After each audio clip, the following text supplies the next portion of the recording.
Okay, so this video is going to go over how to use the Still OneSearch box to find other databases.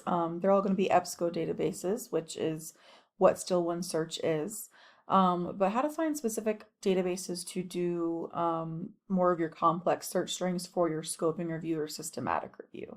Because unfortunately, you cannot use Still OneSearch as a database for scoping or systematic review because it's not reproducible. So you have to find the specific databases to search in.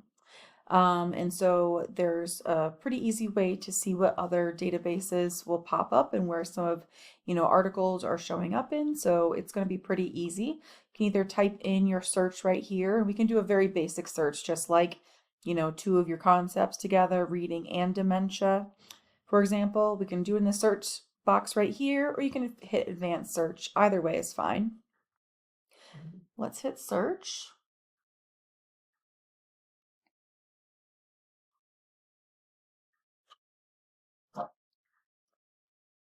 All right, so we've got a number of articles already showing up.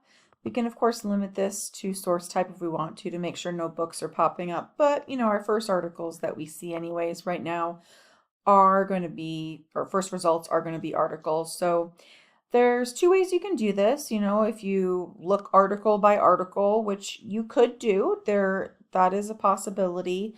You can always see what database it is searching by looking at its citation. So, this lists the title, lists all the rest of the information, citation, but just at the end is where you can see what database it's coming from. So in this instance, Medline Complete, that's going to be essentially the same thing as anything that would show up on PubMed.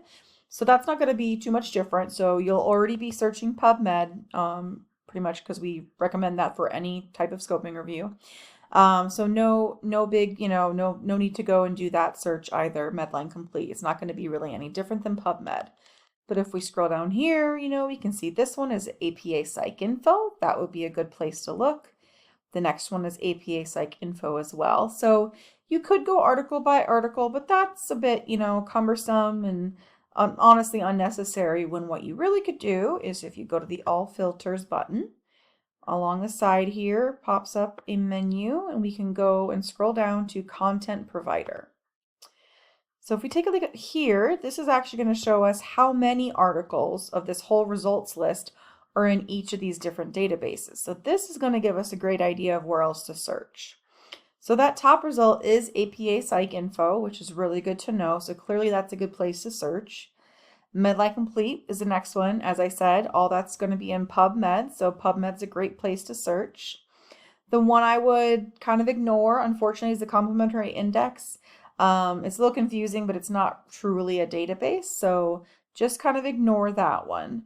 But then the next one is Academic Search Complete, which that's great to know actually that there could be stuff in there, because more Academic Search Complete is a bit more of a broader database. But in this instance, that works for what we're searching.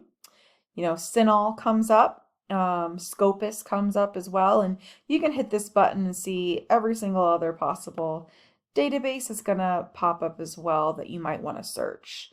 This even shows us Springer Nature is gonna is actually going to be a gray literature source, so that one would be something you could search in.